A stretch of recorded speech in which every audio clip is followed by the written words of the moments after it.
भाई लोग power star Pawan Singh के आगे ना विरोधी लोग हवा में उड़ गया। हाँ, खेसारी लाल यादव यानी कि मसूरी लाल यादव विरोधी उनके चमचे दलाल हवा में उड़ गया। मात्र हमारे पवन भैया का 1 घंटे में ही गाना ट्रेंडिंग लिस्ट में आ गया और नंबर 1 पर अपना कब्जा जमाया है। और देखो कितने दिन तक कब्जा जमा रखता है और कितने दिन तक विरोधियों को रिलाई करते रहते हैं।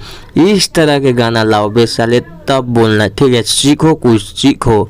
इस तरह का लुक और डांस और जितना पर्सनालिटी इस गाना में और जितना खर्चा किया गया है ना, ये सब देख के तुम लोगों को सीखना चाहिए, ना कि विरोध करना चाहिए, ठीक है? पावर स्टार पवन सिंह का आगे ना तुम लोग का कोई नहीं चारा गलेगा, ठीक है?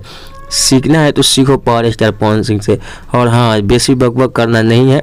जितने भी हमारे पावर स्टार फैंस हैं, आप लोग इस वीडियो को शेयर करिए, लाइक करिए, चैनल पर नए हैं तो भाई का सपोर्ट करिए, सब्सक्राइब करिए। चलिए मिलते हैं किसी और वीडियो के साथ में, रेल के शेयर करिए।